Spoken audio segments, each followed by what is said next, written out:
Let's do a really quick video here on how to make your boring 3-note per string guitar scales a little more fun, a little more challenging, and way more better designed to get you the speed you're looking for on guitar. To go from something like this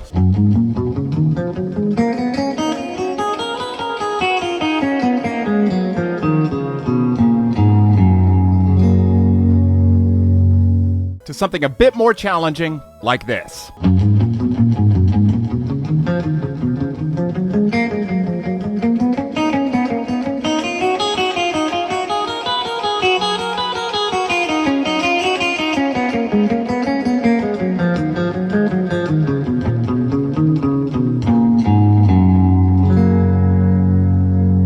Let's dive in. Hey there, and as always, thanks for being here. Thanks for supporting the channel and the videos that I do. And if you haven't yet, make sure you click like, subscribe, and the alerts so you are alerted of every video I do. First, let's learn the scale itself if you're not familiar with the 3-note per string major scale. Note that not only am I playing on a 7 string, but I'm also a half step down, but these shapes work in any darn key signature. On the low E string, 3-5-7.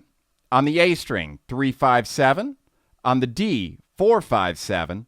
On the G, 4-5-7. On the B, 5-7-8. And on the high E, 5-7-8 as well.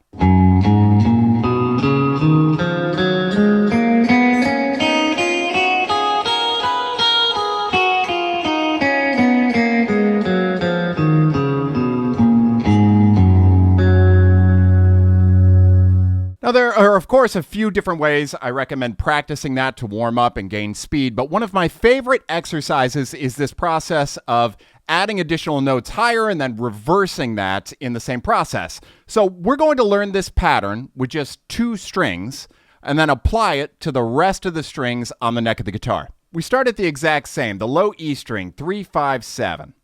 Then we're going to come up to that A string on the 3rd fret. But we don't continue going after that. Instead, we reverse and we come back to the 7th fret of our low E string and go 7, 5, 3, 5, 7. So the chord pattern we're looking for looks like 3, 5, 7 on the low E, 3 on the A, 7, 5, 3, 5, 7 on the low E. Sounds like this.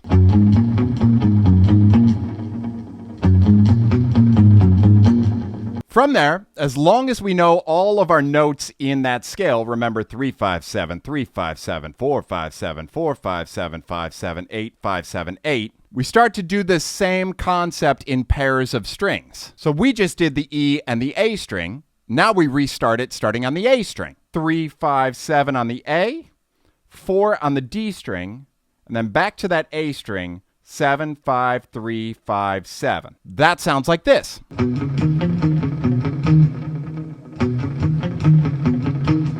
But when combined with that initial one we did starting on the low E,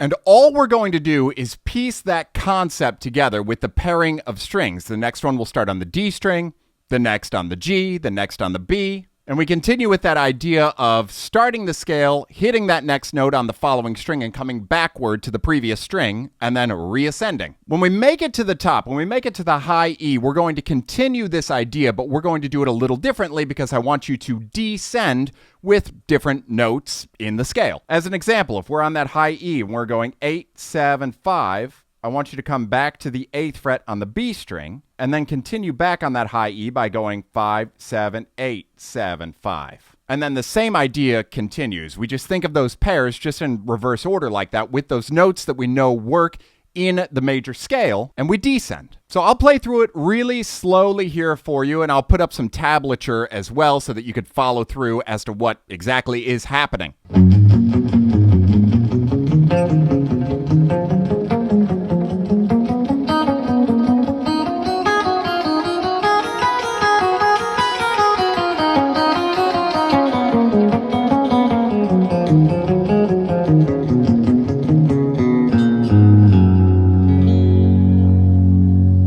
During the entire course of this, all I'm doing is alternate picking. And yes, Of course, I do have a guitar profile for you to actually sit down and practice this as much as you need. You can find that link in my bio. And this should serve as multiple things. One, giving you a new exercise, but also reminding you that you probably already know X amount of exercises, but you know them maybe one or two ways. We should always be repurposing what we've mastered into stuff that is now challenging because we're so comfortable with the actual notes and patterns that we're playing. So that mental game is out the window. Instead, it's about technique and physical movement on the fretboard and with your picking hand. Hopefully that was valuable. Hopefully you enjoy the exercise. Remember, the link to download the guitar profile is in the bio link, not in the description. And as always, make sure you like, subscribe, and click the alerts, and I will see you in the next video.